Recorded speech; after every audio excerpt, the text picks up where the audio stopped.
الله الرحمن الرحيم إن الحمد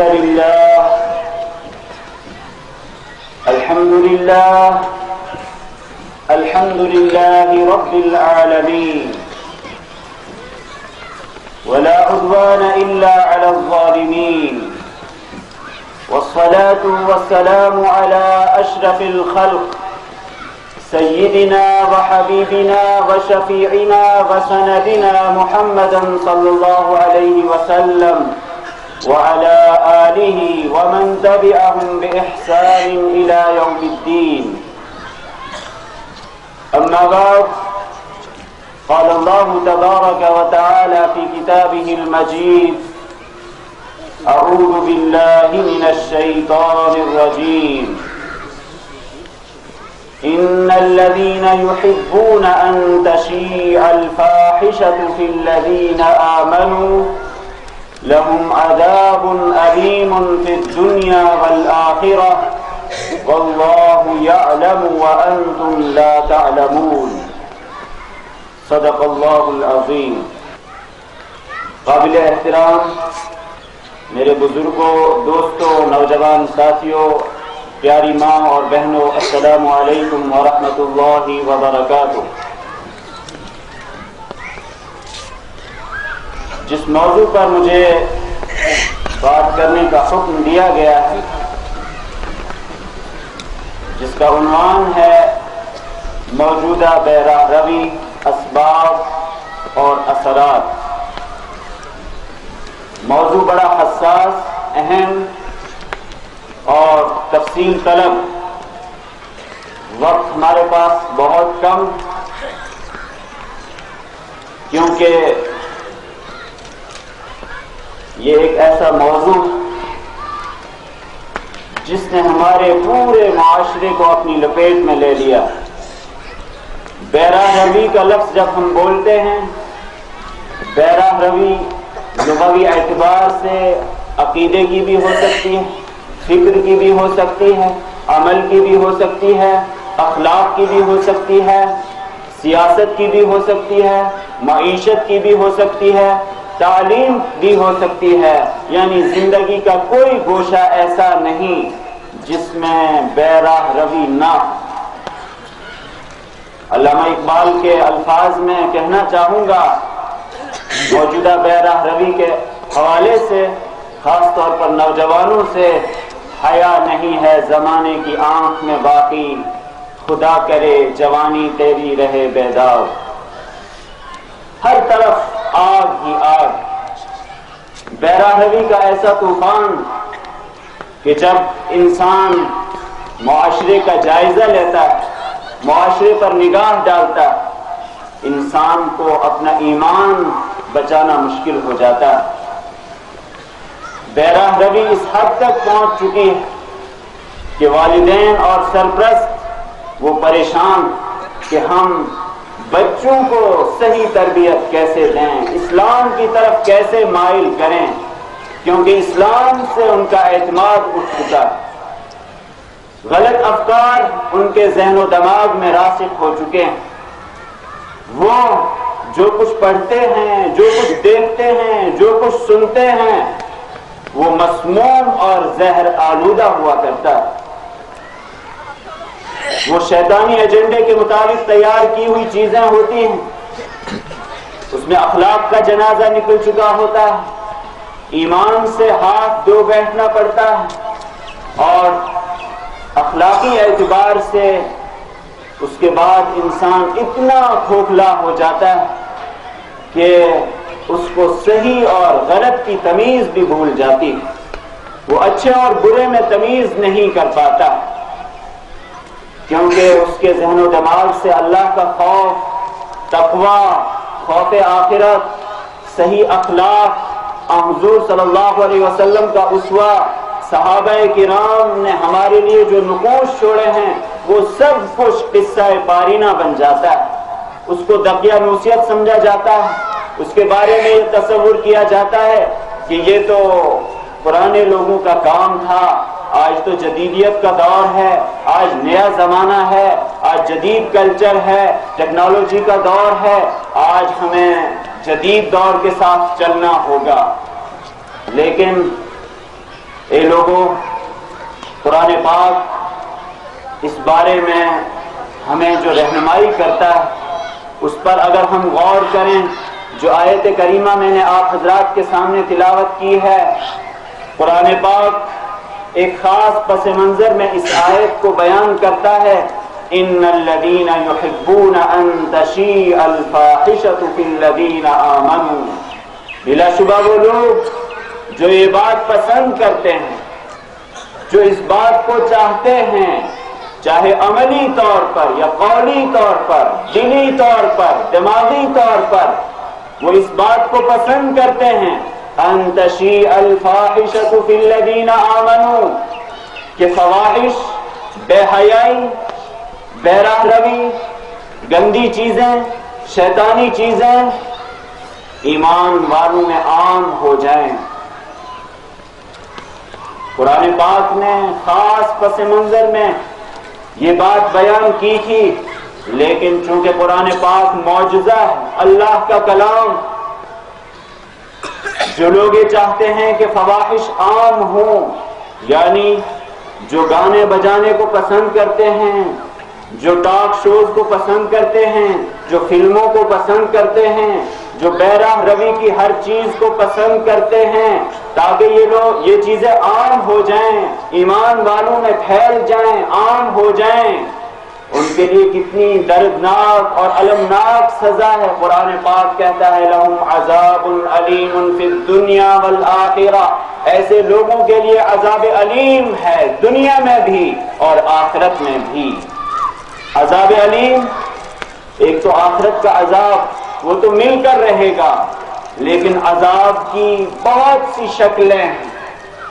پھر دنیا میں عذاب وہ کیا ہے؟ پہلا نقطہ اس حوالے سے بیان کرنا چاہوں گا کہ اسلام ایک نظام کا نام، اسلام مکمل نظام زندگی کا نام، وہ صرف عبادت نہیں، وہ صرف تحلیلات نہیں، وہ صرف تسبیح کا نام نہیں، وہ صرف نماز پڑھنے کا نام نہیں، بلکہ سب سے پہلا کام کیا ہے؟ لہم عذاب علیم فی الدنیا، دنیا میں جو فواحش کا ارتکاب کرے ان کو سزا کون دے گا؟ جب ہم اقامت دین کی بات کرتے ہیں، جب ہم اسلامی حکومت کی بات کرتے ہیں، جب ہم اسلامی نظام کی بات کرتے ہیں، اگر ایک طرف ہم فواحش کا رونا روتے ہیں، بے راہ روی کا رونا روتے ہیں، قرآن ہمیں کہتا ہے کہ آپ جب کوئی بدکاری کرے، جب کوئی فواحش کا مرتکب پایا جائے، الزانیۃ والزانی فاجلدوا کل واحدۃ منہما مئۃ جلدہ، بدکار مرد ہو یا بدکار عورت، ان میں سے ہر ایک کو آپ کوڑے لگائیے۔ یہ کوڑے کون لگائے گا؟ سزا کون دے گا؟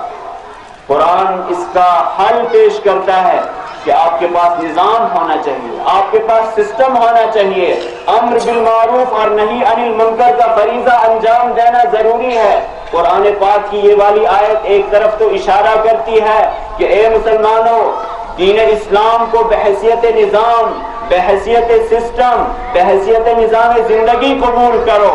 صرف نماز سے کام نہیں چلے گا، نماز آپ کے کام آئے گی، آخرت میں اللہ کے ہاں آپ کی سفارش کرے گی، آپ اللہ کے مقرب بندے بن جاؤ گے، لیکن یہ تو بتاؤ کہ دنیا کا جو نظام ہے، جہاں بے راہ روی ہے، جہاں گندی سیاست ہے، جہاں لوگوں کو ظلم کا نشانہ بنایا جاتا ہے، جہاں عدل و انصاف مفقود ہے، اس کو قائم کرنا یہ ایمان والوں کا کام۔ لہم عذاب علیم، عذاب علیم، دردناک عذاب، یہ اسلامی حکومت کا کام، سزا دی جائے گی ایسے لوگوں کو جو فواحش کا ارتکاب کریں گے۔ افسوس کی بات کہ اس وقت پوری دنیا میں کوئی ایسا نظام نہیں جہاں فواحش پر سزا دی جاتی ہو اسلامی طریقے پر۔ ہمیں کوشش کرنی ہے کہ اسلام کی طرف آئیں اور اسلامی نظام برپا کرنے کے لیے جد و جہد کریں، اپنی تمام صلاحیتیں صرف کریں تاکہ اقامت دین کا فریضہ دے کر اللہ کے ہاں ہم سرخرو ہو جائیں۔ لیکن عذاب علیم کی کچھ اور بھی شکلیں ہیں۔ یہ تو اسلامی حکومت کی بات ہوئی، اقامت دین کا کام کرنے والوں کی بات ہوئی اور ہماری ذمہ داری بنتی ہے، لیکن عذاب علیم جو لوگ فواحش کے مرتکب ہوتے ہیں، جو لوگ بے راہ روی کا شکار ہوتے ہیں، ان سے سکون چھن جاتا ہے، ان سے امن چھن جاتا ہے، ان کے گھر اجڑ جاتے ہیں، ان کا پورا معاشرہ تہس نہس ہو جاتا ہے، یہاں تک کہ خاندانی نظام جو اخوت پر، محبت پر، الفت پر مبنی ہوا کرتا ہے، وہاں سب چیزیں مفقود ہو جاتی ہیں۔ سید قطب شہید علیہ الرحمہ جنہوں نے اپنی جان تک اس اقامت دین کے لیے اللہ کی راہ میں قربان کی، ان کا ابتدائی زمانہ امریکہ میں گزرا اور انہوں نے اپنے وہاں کے مشاہدات قلم بند کیے ہیں اور ایک کتاب لکھی ہے امریکہ التی رأیت، وہ امریکہ جو میں نے دیکھا ہے۔ انہوں نے فی ظلال القرآن تفسیر میں بھی اس کی کچھ جھلکیاں دکھائی ہیں، وہاں کے معاشرے کی جو انہوں نے عکاسی کی ہے، اس کا ایک پیراگراف میں آپ حضرات کے سامنے پیش کرنا چاہوں گا کہ جس تہذیب پر ہم فخر کرتے ہیں، جس بے راہ روی کو ہم کلچر اور تہذیب سمجھتے ہیں، اس کے اثرات مغربی دنیا میں کیا پڑے ہیں۔ سید قطب شہید علیہ الرحمہ اس حوالے سے بیان کرتے ہیں کہ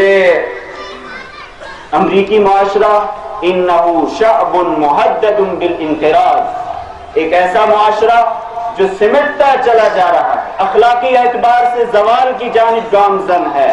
فالنسل فی تناقض مضطرب بسبب فوض الاختلاط، اختلاط کی وجہ سے مرد اور عورت ایک ساتھ رہتے ہیں، تعلیمی اداروں میں، کمپنیوں میں، معاشرے کے اندر ہر جگہ اختلاط ہے، اس کی وجہ سے وہ معاشرہ مستقل سکڑ رہا ہے، ختم ہو رہا ہے اور اس کا دیوالیہ نکلا جا رہا ہے۔ والجیل الجدید ینحرف، اور نئی نسل وہ انحراف کا شکار ہے، بے راہ روی کا شکار ہے۔ فیدمن علی المسکرات والمخدرات، نئی نسل وہ ڈرگز اور نشہ آور چیزوں کی بہت زیادہ اسی جانب مائل ہے۔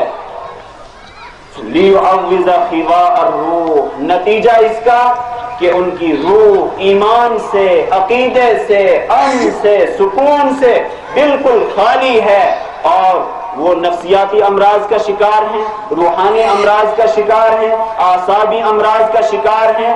علامہ سید قطب شہید رحمت اللہ علیہ نتیجے کے طور پر لکھتے ہیں کہ اخیر میں کیا ہوتا ہے؟ ثم الانتحار، اخیر میں خودکشی ہوا کرتی ہے۔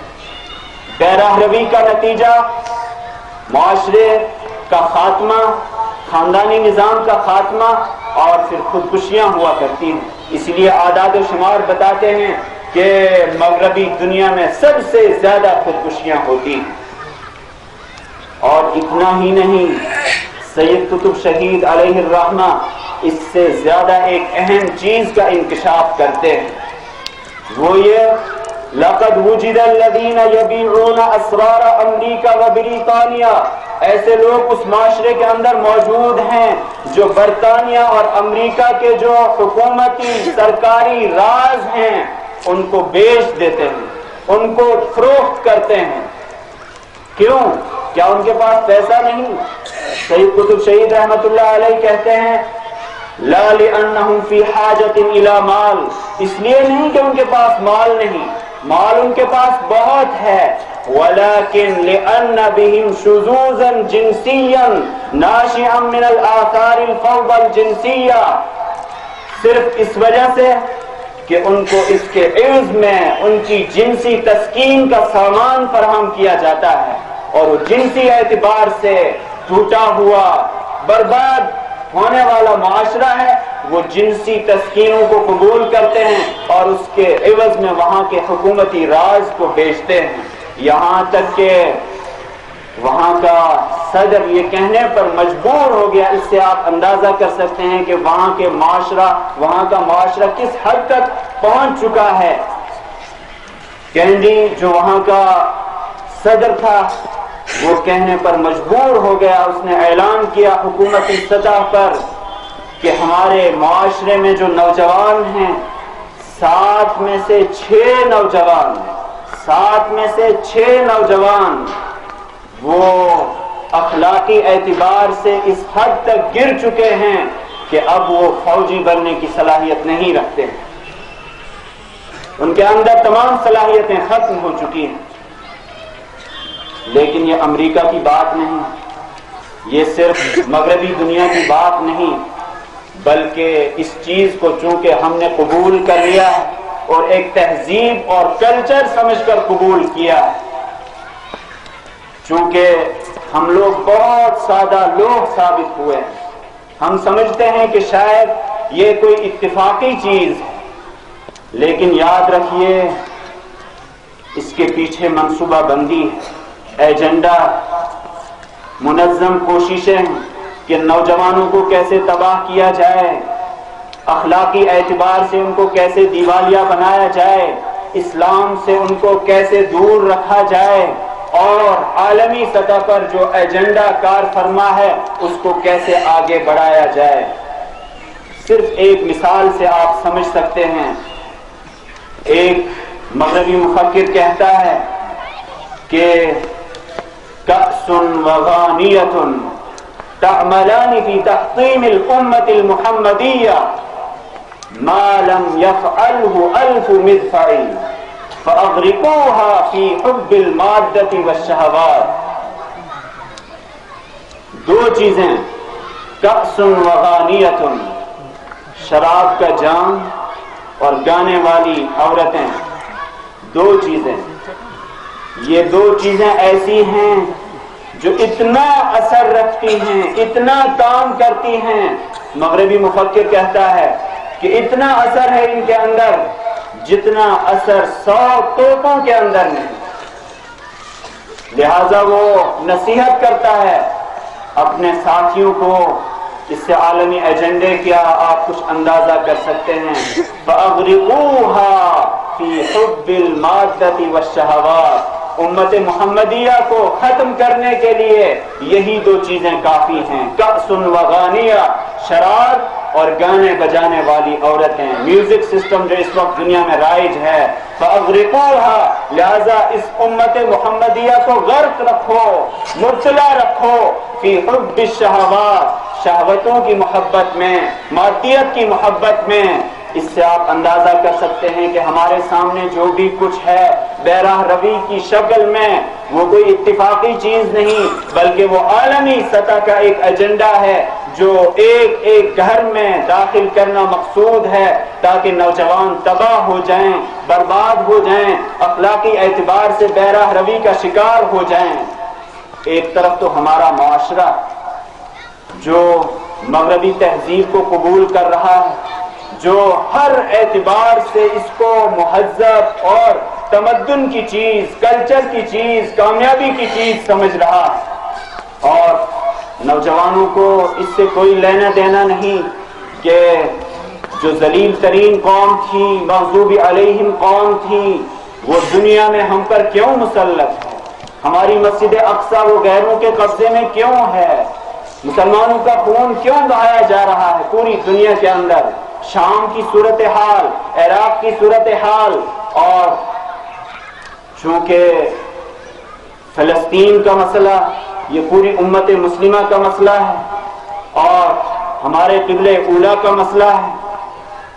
وہاں کے حوالے سے جو رپورٹس ہیں، اعداد و شمار ہیں، سب سے زیادہ کوشش فلسطینیوں کے حوالے سے کی جاتی ہے کہ ان کو اخلاقی اعتبار سے دیوالیہ بنایا جائے تاکہ یہ امت اٹھنے کے قابل نہ رہے، تاکہ یہ امت کامیابیوں کی طرف گامزن نہ ہو پائے، تاکہ یہ سوتی رہے اور وہ اپنا کام انجام دیتے رہیں.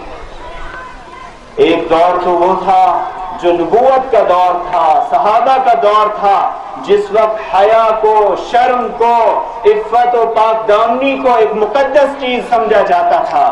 لیکن اب اس کو، حیاداری کو، دقیانوسیت، پردے کو، اس کو پچھلی دنیا کا ایک کام سمجھا جاتا ہے، اور غیروں کی سازش، غیروں کا ایجنڈا اس حد تک ہم نے قبول کر لیا کہ ایک مغربی مفکر اس حوالے سے کہتا ہے یجب ان نعمل لتنہار الاخلاق، ضروری ہے ہم پر کہ ہم اس لیے مسلسل کام کرتے رہیں تاکہ اخلاق ختم ہو جائیں، اخلاقی بیرہ روی عام ہو جائیں، فی کل مقام، ہر جگہ، ہر شہر میں، ہر ملک میں اخلاقی بیرہ روی عام ہو جائے۔ نتیجہ کیا ہوگا؟ فَتَسْهَلُ سَيْطَرَتُنَا، ہمارا کنٹرول کرنا آسان ہو جائے گا، پھر ہمیں محنت نہیں کرنی پڑے گی۔ عالمی منصوبے کے تحت ہمیں پوری دنیا کو اپنے کنٹرول میں لینا ہے، لہذا اخلاقی اعتبار سے لوگوں کو دیوالیہ بنا دیجئے، ان کے اخلاق کا جنازہ نکال دیجئے، ہمارا کنٹرول آسان ہو جائے گا۔ وہ کہتا ہے کہ فرائڈ ہم ہی میں سے ہے، اس نے جو افکار پیش کیے، اس نے جو چیزیں پیش کی، مغربی مفکر اس حوالے سے کہتا ہے کہ سَيَظَلُّ يَعْرِضُ الْعَلَاقَاتَ الْجِنسِيَّةَ، جنسی تعلقات کو، ان چیزوں کو وہ پیش کرتا رہے گا علی الاعلان لِكَيْ لَا يَبْقَى فِي نَظَرِ الشَّبَابِ شَيْءٌ مُقَدَّسٌ، تاکہ نوجوانوں کے ذہن میں کوئی مقدس چیز باقی نہ رہے، تاکہ وہ حیا کو مقدس چیز نہ سمجھیں، تاکہ وہ عفت کو کوئی مقدس چیز نہ سمجھیں، تاکہ وہ اپنی ماں بہنوں کو مقدس چیز نہ سمجھیں، بلکہ اخلاق کا جنازہ نکل جائے۔ وَيُصْبِحُ هَمُّهُ الْأَكْبَرُ إِرْوَاءُ غَرَائِزِهِ الْجِنسِيَّةِ، اس کا اہم مقصد یہ بن جائے کہ میری جنسی تسکین کا سامان مجھے کہاں سے فراہم ہوتا ہے، بس یہی اس کا مقصد ہو، یہی اس کی فکر ہو، اسی میں اس کی زندگی صرف ہو جائے کہ مجھے انٹرٹینمنٹ کہاں سے مل جائے، میری تسکین کا سامان کہاں کہاں، کس کلب میں، کس ویڈیو میں، کس اسکرین پر موجود ہے، کس اخبار میں موجود ہے، بس اسی جانب وہ لپکے گا، اسی جانب وہ دوڑے گا۔ وَعِنْدَئِذٍ تَنْهَارُ أَخْلَاقُهُ، نتیجہ یہ ہوگا کہ ان کے اخلاق ختم ہو جائیں گے اور ہم اپنا کنٹرول جاری رکھیں گے۔ یہ ہے عالمی ایجنڈا جس میں ہم شعوری طور پر یا غیر شعوری طور پر عملاً ہم ساتھ دے رہے ہیں، یا تو خاموش تماشائی بن کر، یا ہماری غیرت کا جنازہ نکل چکا ہے، ہم نے جو غیرت کے آنسو تھے ان کو صاف کر لیا ہے، دھو لیا ہے۔ ایک وقت وہ تھا مدینہ منورہ کے اندر ایک مسلمان خاتون بنو قینقاع ان کے بازار میں چلی جاتی ہے، یہودیوں کی بستی تھی، یہودیوں کا بازار تھا، وہ سونے کا کام کرتے تھے۔ جب وہ خاتون وہاں پہنچتی ہیں، عرب خاتون صحابیہ ہیں، وہاں کے اوباش، وہاں کے گنڈے ان کے ساتھ ناروا سلوک کرنے کی کوشش کرتے ہیں۔ وہ باپردہ خاتون تھی، ان سے نقاب ہٹانے کے لیے مختلف حربے انہوں نے استعمال کیے، بالآخر انہوں نے یہاں تک کیا کہ جو دکاندار تھا اس وقت جو وہاں موجود تھا، یہ کوئی کہانی نہیں، سیرت ابن ہشام میں یہ باقاعدہ مستند طریقے سے موجود ہے، اس وقت وہاں دکاندار نے اس کی نقاب کو ایک چیز سے باندھ دیا، جیسے ہی وہ عورت پیچھے مڑی چلنے لگی اس کا نقاب کھل گیا اور وہ ٹھٹھا اڑانے لگے، مذاق اڑانے لگے۔ غیرت کس کو کہتے ہیں؟ ایک طرف ہم لوگ جب کوئی ماں، کوئی بہن بازار میں نکلتی ہے، علامہ مودودی علیہ الرحمہ جنہوں نے ہماری طرف سے فرض کفایہ ادا کیا، پردہ نام سے کتاب لکھی، اس کا اختتام جس لفظ، جس جملے پر انہوں نے کیا ہے وہ ہمیں جھنجھوڑنے کے لیے کافی ہے۔ اختتام کیا ہے انہوں نے کہ اگر ہماری کوئی مسلم خاتون بازار میں نکلتی ہے، اگر اس کی جانب دو گھورنے والی کوئی آنکھیں جس پر ہم ناپسندیدگی کا اظہار کرتے ہیں، ایسا معاشرہ ہونا چاہیے کہ 50 ہاتھ وہ ہوں جو ان دو گھورنے والی آنکھوں کو نکالنے کے لیے تیار ہیں۔ ایسے معاشرے کی ضرورت، ایسی غیرت کی ضرورت۔ غیرت کس کو کہتے ہیں؟ ایک مسلمان صحابی اس منظر کو جب دیکھا اس نے کہ ایک مسلم خاتون کے ساتھ، اس کی عفت و عزت کے ساتھ، اس کی عفت کی چادر کو تار تار کیا، وہ فوراً آتا ہے، غیرت بڑک اٹھتی ہے اور اس یہودی کا سر قلم کر دیتا ہے۔ غیرت اس کو کہتے ہیں۔ اور پھر بات یہیں تک باقی نہیں رہتی، بلکہ پھر یہ ایک لمبی تفصیل ہے کہ کس کس طریقے سے اس وقت بنو قینقاع کو حضور صلی اللہ علیہ وسلم نے وہاں سے جلا وطن کیا۔ ان کی جلا وطنی کا سبب یہی تھا کہ ایک مسلمان خاتون کی عفت و عصمت کو تار تار کیا گیا تھا۔ یہ ہے عفت، یہ ہے حیا۔ آپ نے سنا ہوگا، بہت مرتبہ سنا ہوگا، ایک صحابیہ جن کا لخت جگر میدان جہاد میں شہید ہو گیا۔ لخت جگر کسی کا شہید ہو جائے، اسی ماں سے پوچھئے جس کا لخت جگر جاتا ہے۔ ایسے حال میں انسان بے حال ہو جاتا ہے، لیکن وہ خاتون میدان میں پہنچتی ہیں اپنے بیٹے کا مشاہدہ کرنے کے لیے، لیکن اس حالت میں بھی وہ نقاب میں ہے۔ ان سے سوال کیا گیا کہ اے خاتون، آپ کا بیٹا شہید ہو گیا ہے، آپ اس حالت میں بھی نقاب میں ہیں، پردے میں ہیں؟ جواب کیا تھا؟ ان ازرع ابنی لن ازرع حیائی، اگر میرا بیٹا شہید ہو گیا ہے، میرے بیٹے کو موت لاحق ہو گئی ہے، میری حیا کو موت نہیں آئی، میری حیا زندہ ہے۔ یہ ہے حیا، یہ ہے پاک دامنی، جس کا سبق ہمیں اللہ کے رسول صلی اللہ علیہ وسلم اور ان کے جانثار صحابہ کرام دے کر گئے۔ ایک معاشرہ تو وہ تھا، ایک معاشرہ ہمارا ہے۔ جب ہم اپنے معاشرے پر نگاہ ڈالتے ہیں جہاں اخلاق کا، حیا کا، پردے کا، حجاب کا تصور ہی ختم ہوتا چلا جا رہا ہے، بیراہ روی ایک فیشن اور کلچر کے طور پر ہمارے معاشرے کو اپنی لپیٹ میں لے رہی ہے، لہذا ہمیں غور کرنا ہوگا، جائزہ لینا ہوگا کہ عذاب علیم کی کون کون سی شکلیں ہم درآمد کر رہے ہیں، جن کو ہم دعوت دے رہے ہیں۔ لہم عذاب علیم فی الدنیا، دنیا میں عذاب علیم، دردناک عذاب کا آپ کو سامنا کرنا پڑے گا۔ وہی عذاب علیم جس کی لپیٹ میں، جس کی تپش میں اس وقت مغربی معاشرہ جلس رہا ہے، اور ہندوستان کا معاشرہ، کشمیر کا معاشرہ، ہمارے ڈوڈا کا معاشرہ، دور مت جائیے، اسی بیراہ روی کے نتیجے میں افسوس بھی ہوتا ہے، غصہ بھی آتا ہے۔ ہمارے ڈوڈا شہر کے اندر اس اخلاقی بیراہ روی کا نتیجہ یہ کہ 6 مسلمان لڑکیاں وہ مرتد ہو کر غیروں کے ساتھ چلی گئی۔ یہ کہیں باہر کی بات نہیں، اس کے اعداد و شمار موجود۔ اسلامی گھرانوں کی بیٹیاں، کیوں؟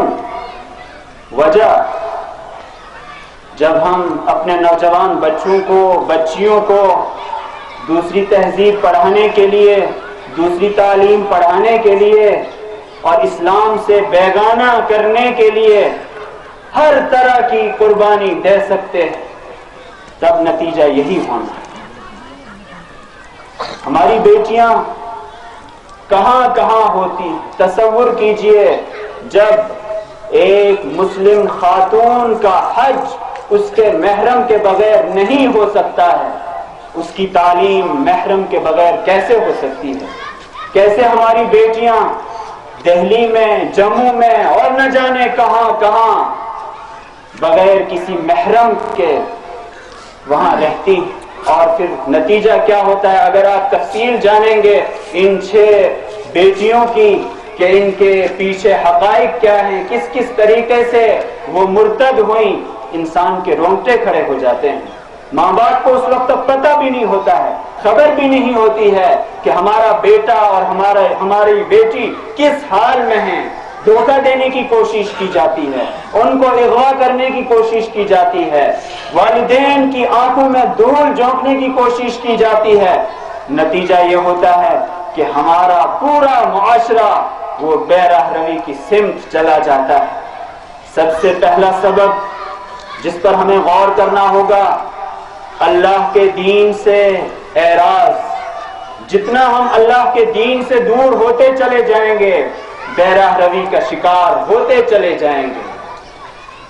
وَمَنْ أَعْرَضَ عَنْ ذِكْرِي فَإِنَّ لَهُ مَعِيشَةً ضَنْكًا، جو میرے ذکر سے، میری یاد سے، میرے قرآن سے اعراض کرے گا، اس کے لیے دنیا کی زندگی میں پریشانیاں ہی پریشانیاں، بے راہ روی دیکھنی پڑے گی اور کچھ نہیں۔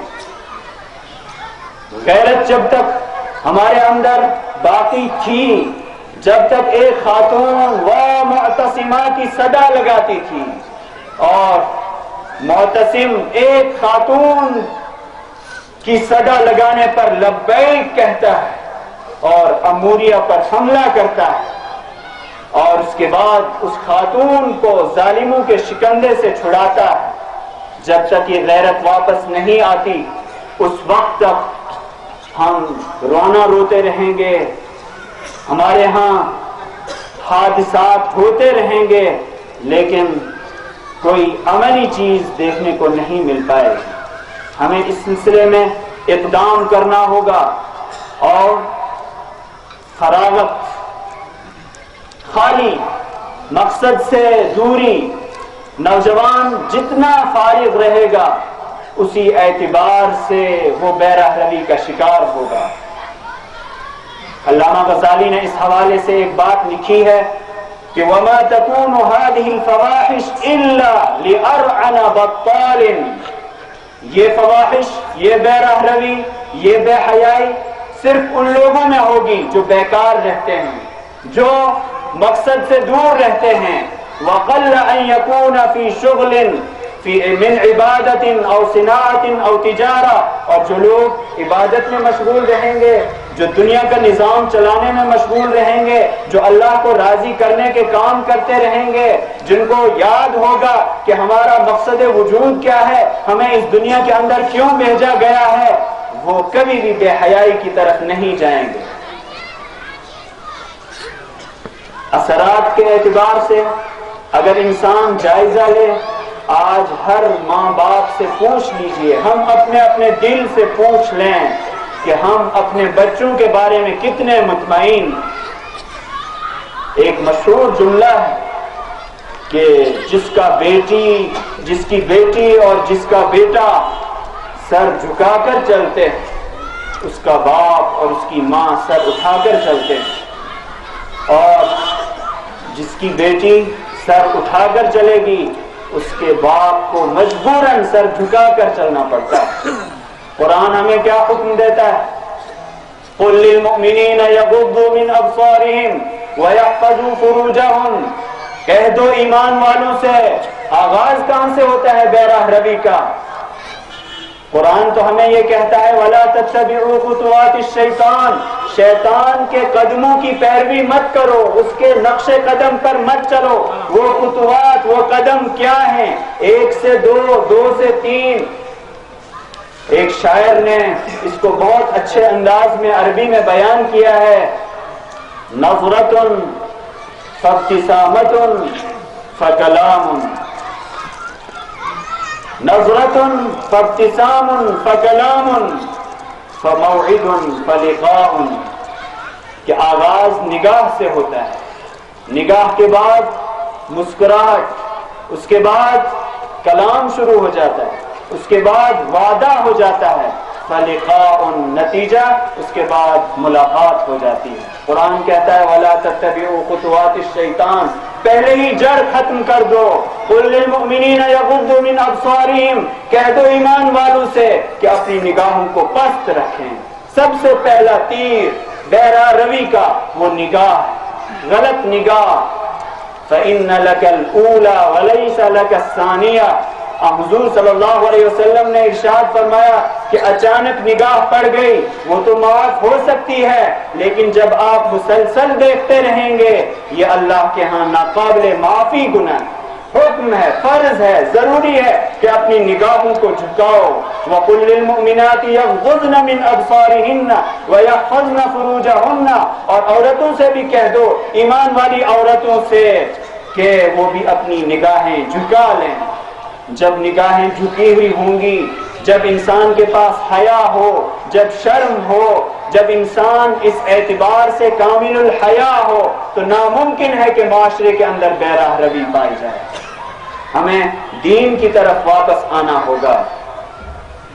دین کے نام پر ہم غیرت کا ثبوت دیں کہ اللہ کے لیے، اللہ کی رضا کے لیے ہمیں ہر حکم کو ماننا ہے۔